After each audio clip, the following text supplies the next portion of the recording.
Okay, folks, we are back for the second part of our Reg.A Money Show today.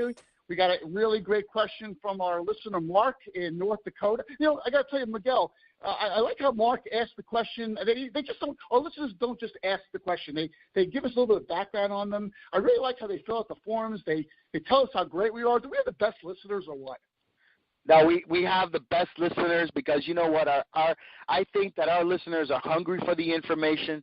They've scoured the internet for Reg.A information, and they come across this show. They click on one of the links. They start to listen. They're engaged. They understand what they need to do. They understand what's happening. They fill out their forms. Dude, we got the best listeners. We got the best support crew. And talking about listeners, guys, when you guys hear about the stuff that Ron and I are lining up for you guys at the symposium, at the Reg.A Symposium, you guys are going to freak out.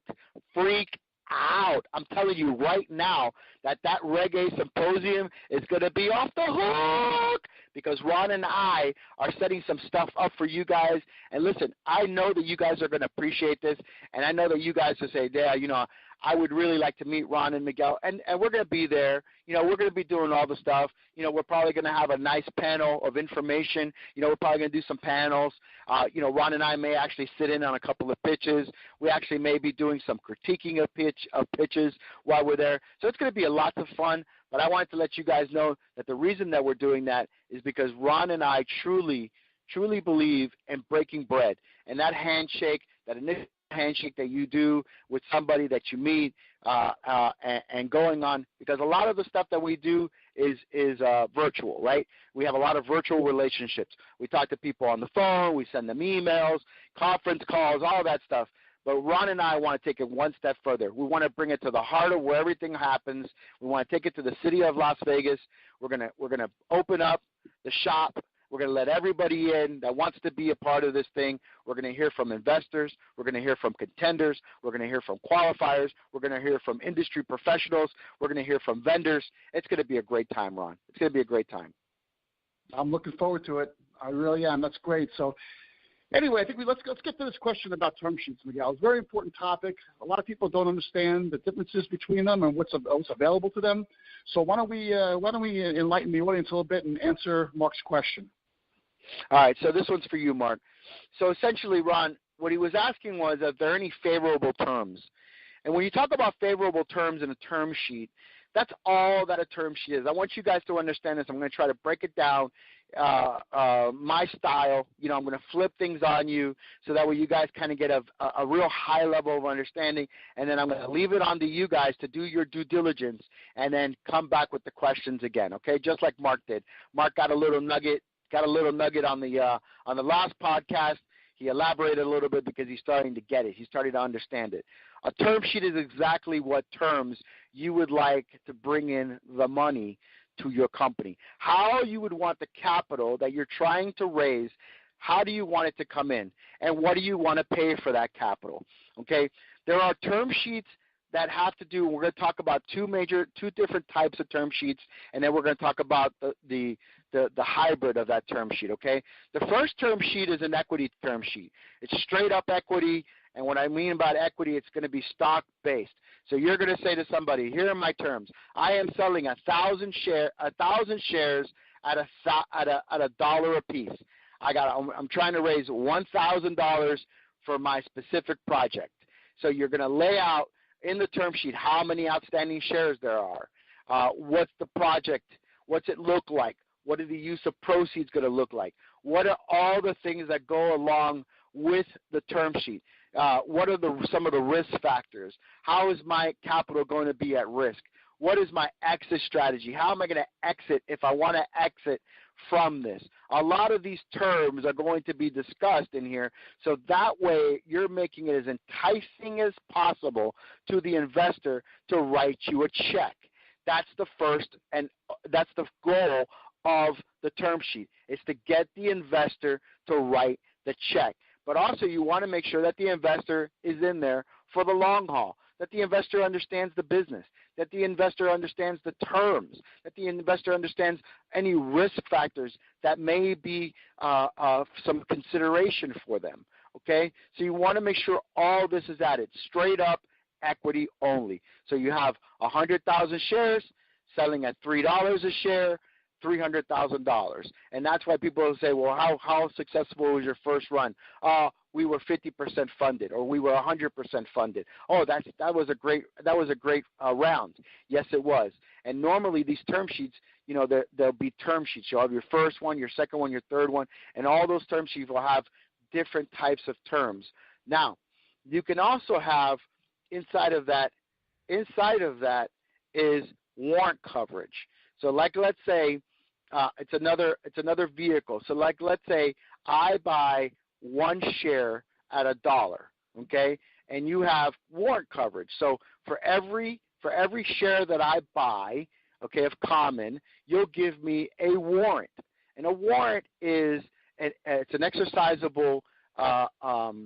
It's exercisable in the future, and it comes at a discount, right? So normally what you would do is, okay, guys, I'll give you one common share at $1, and I'll give you one warrant with a 3-year term, so it's good for 3 years, at 25 cents.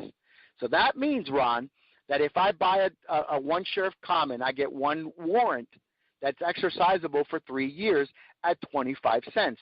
So now I exercise that warrant at any time between now and 3 years for 25 cents. The company's going to get another quarter from me, so my total investment is going to be $1.25, but I convert that warrant into a common share, so now my total overall cost, right, is $1.25, okay, for 2 shares.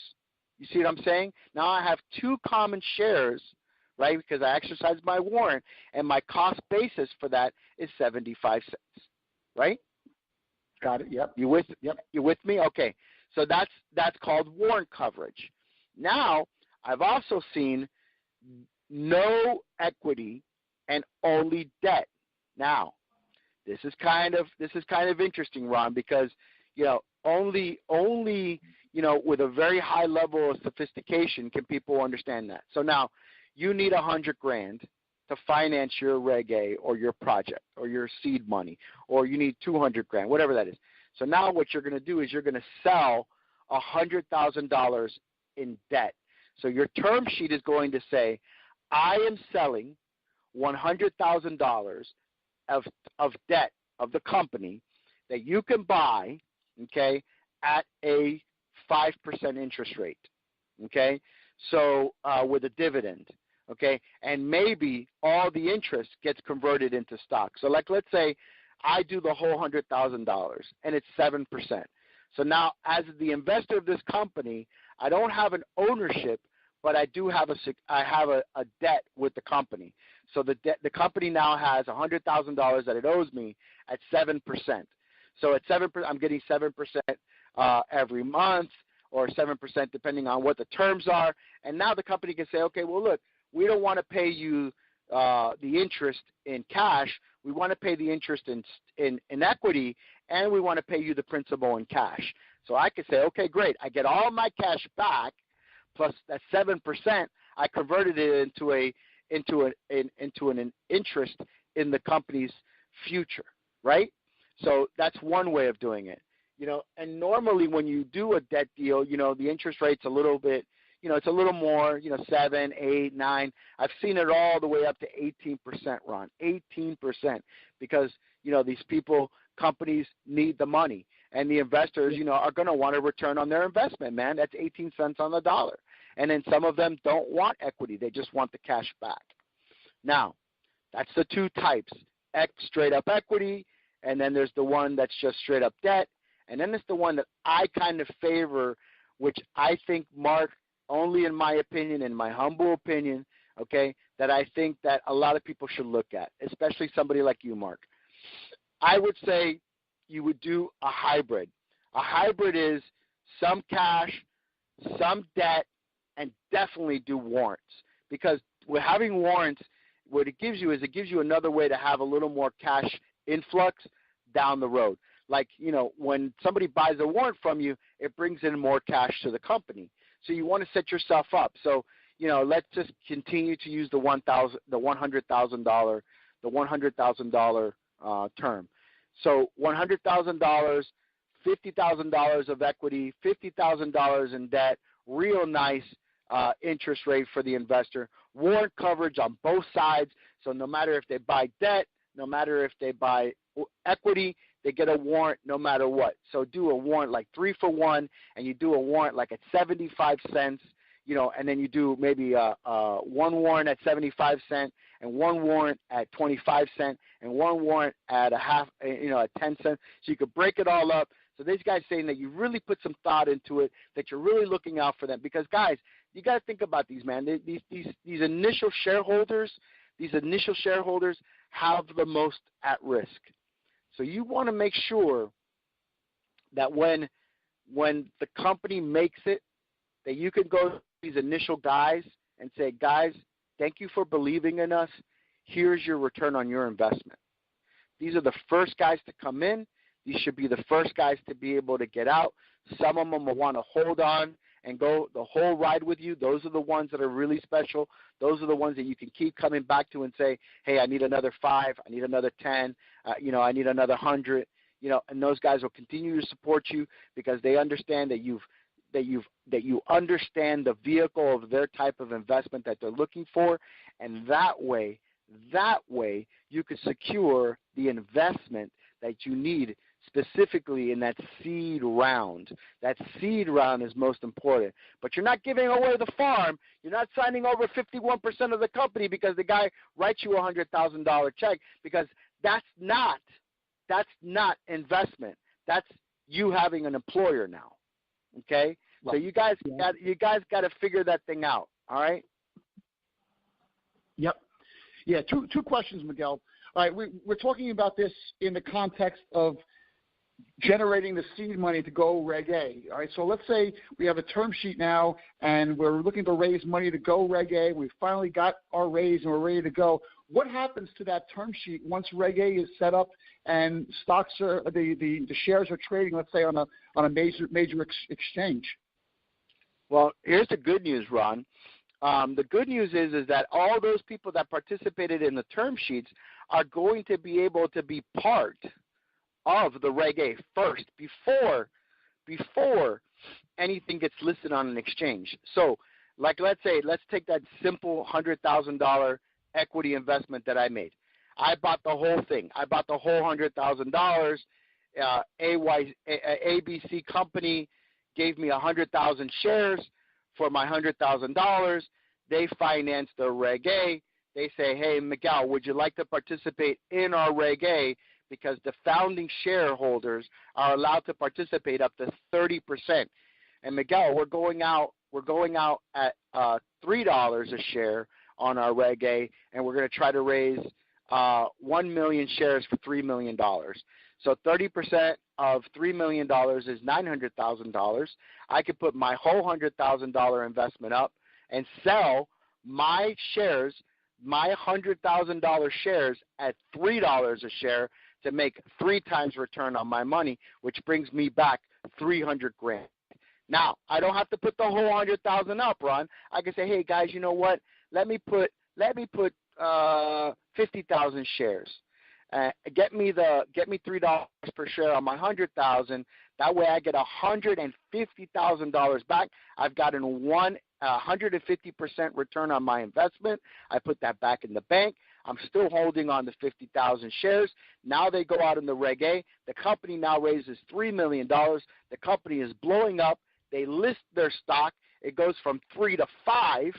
I take my $50,000, I deposit it with my broker-dealer, and then I tell my broker-dealer, sell my 50,000 shares at $5 a piece.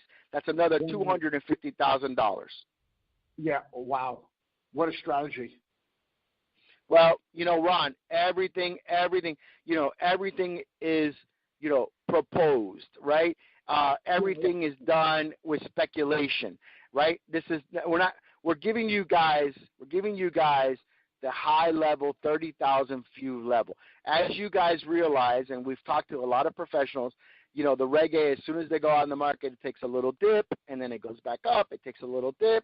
It goes back up. I wouldn't sell my entire 50,000 shares at one shot because I wouldn't want to kill the market. What